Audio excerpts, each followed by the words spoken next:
ಆತ್ಮೀಯ ಬಂಧುಗಳೇ, ಶ್ರೀರಾಮಚರಿತಮಾನಸ ಲಂಕಾಕಾಂಡ ಇದರಿಂದ ಇವತ್ತು ಚೌಪಾಯಿಗಳನ್ನು ತಿಳ್ಕೊಳ್ಳೋಣ.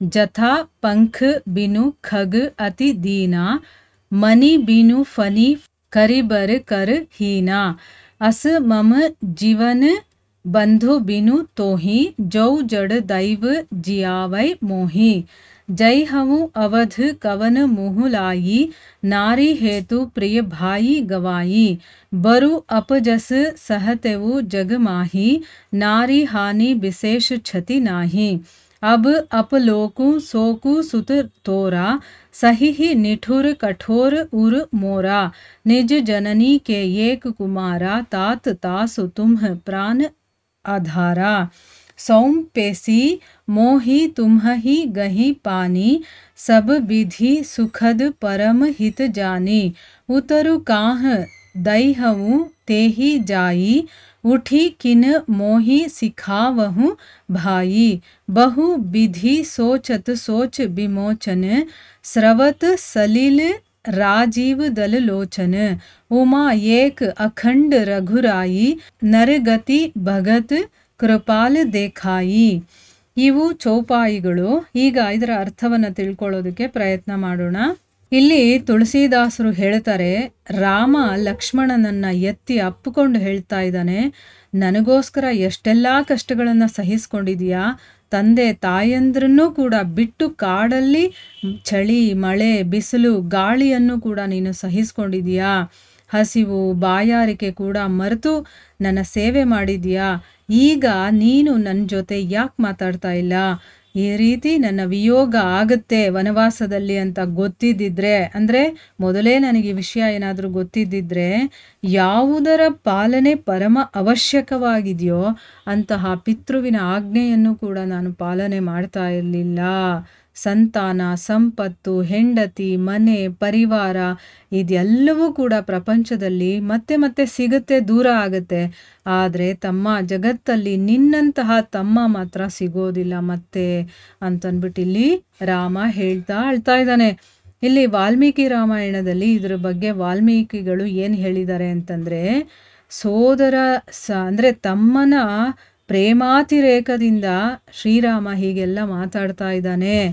ಅಂದರೆ ಇಲ್ಲಿ ತಂದೆ ವಾಕ್ಯವನ್ನು ಕೂಡ ನಾನು ಪಾಲನೆ ಮಾಡ್ತಿರ್ಲಿಲ್ಲ, ಆ ಆಜ್ಞೆಯನ್ನು ಕೂಡ ಬಿಟ್ಬಿಡ್ತಾ ಇದ್ದೆ, ಈ ರೀತಿ ಏನಾದರೂ ಆಗುತ್ತೆ ಅಂತ ಗೊತ್ತಾಗಿದ್ದಿದ್ರೆ ನನಗೆ ಅಂತ ಹೇಳ್ತಾ ಇದ್ದಾನಲ್ಲ. ಅದು ಬಂದು ಆ ಸಮಯಕ್ಕೆ ತಮ್ಮನ ಮೇಲೆ ಇರುವಂಥ ಪ್ರೀತಿಯ ಅತಿರೇಕದಿಂದ ಆ ರೀತಿ ಮಾತಾಡ್ತಾ ಇದ್ದಾನೆ ಹೊರತು ರಾಮ ಕನಸಲ್ಲೂ ಕೂಡ ಪಿತೃವಾಕ್ಯವನ್ನು ಉಲ್ಲಂಘನೆ ಮಾಡೋದಿಲ್ಲ ಅಂತ ಹೇಳಿದ್ದಾರೆ.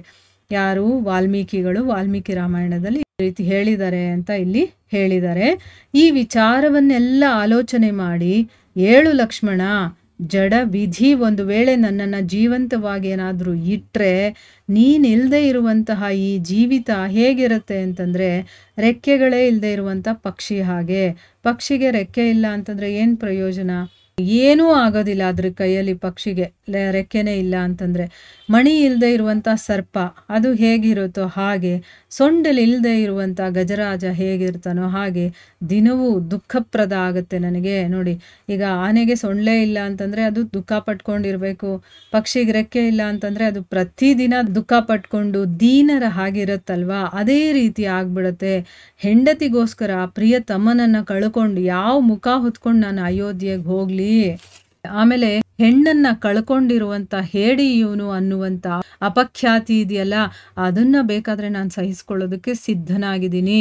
ಒಬ್ಬ ಹೆಂಡ್ತಿನ ನೋಡ್ಕೊಳಕ್ಕಾಗ್ಲಿಲ್ಲ ಅಥವಾ ಅವಳನ್ನ ಉಳಿಸ್ಕೊಳ್ಳೋಕ್ಕಾಗಿಲ್ಲ, ಕಳ್ಕೊಂಡ್ಬಿಟ್ಟ ಇವನು ಅಂತಂದ್ರೆ ಅದನ್ನು ಬೇಕಾದ್ರೆ ಸಹಿಸ್ಕೊಳ್ತೀನಿ. ಆದರೆ ತಮ್ಮನ್ನ ಕಳ್ಕೊಳ್ಳೋದಕ್ಕೆ ನಾನು ಸಿದ್ಧವಾಗಿಲ್ಲ.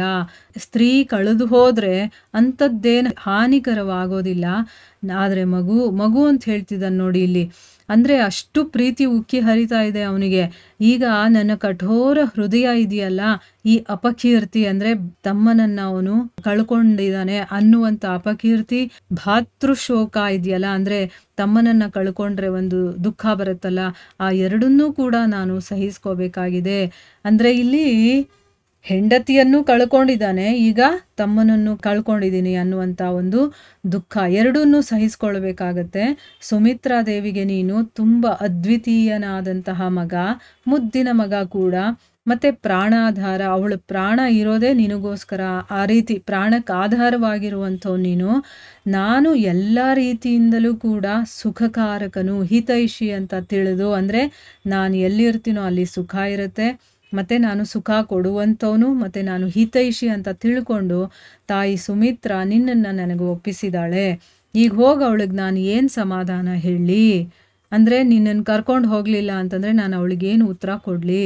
ತಮ್ಮ, ನೀನು ಎಚ್ಚರವಾಗಿ ನನಗೆ ಸೂಕ್ತ ಸಲಹೆಯನ್ನು ಯಾಕೆ ಕೊಡೋದಿಲ್ಲ? ಈಗ ನಾನು ಏನು ಮಾಡಬೇಕು ಅಂತ ನೀನು ಹೇಳಬೇಕಲ್ವಾ? ಯಾಕೆ ನೀನು ಸಲಹೆಯನ್ನು ಕೊಡ್ತಾ ಇಲ್ಲ? ಈ ರೀತಿ ಶೋಕ ವಿಮೋಚನನಾದಂತಹ ಶ್ರೀರಾಮ ಅನೇಕ ರೀತಿಯಲ್ಲಿ ಅವನು ಶೋಕ ಪಟ್ಕೊಳ್ತಾ ಇದ್ದಾನೆ. ಅವನ ರಾಜೀವ ದಳಲೋಚನಗಳಿಂದ, ಅಂದರೆ ಅವನ ಕಣ್ಣುಗಳಿಂದ ಕಣ್ಣೀರು ಸುರಿತಾ ಇದೆ, ದಳ ದಳ ದಳ ಅಂತ ಸುರಿತಾ ಇದೆ. ಅವನಿಗೆ ಅಷ್ಟು ಅಳ್ತಾ ಇದ್ದಾನೆ ಆ ತಮ್ಮನನ್ನು ಅಪ್ಪಿಕೊಂಡು.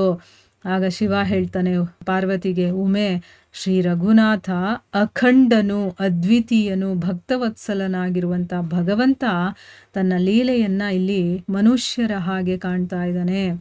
ಅಂದರೆ ಇಲ್ಲಿ ಇವನು ಲೀಲೆ ಮಾಡ್ತಾ ಇರೋದು ಒಬ್ಬ ಸಾಮಾನ್ಯ ಮನುಷ್ಯ ಹೇಗೆ ಗೋಳಾಡಿಕೊಂಡು ಹತ್ಕೊಂಡು ಎಲ್ಲ ಮಾಡ್ತಾನೋ ಅದೇ ರೀತಿ ಮಾಡ್ತಾ ಇದ್ದಾನೆ ನೋಡು ಅಂತಂದ್ಬಿಟ್ಟು ಇಲ್ಲಿ ಅವನು ಹೇಳ್ತಾನೆ. ಇಲ್ಲಿಗೆ ನಾವು ನಿಲ್ಲಿಸೋಣ. ಹರೇ ಕೃಷ್ಣ.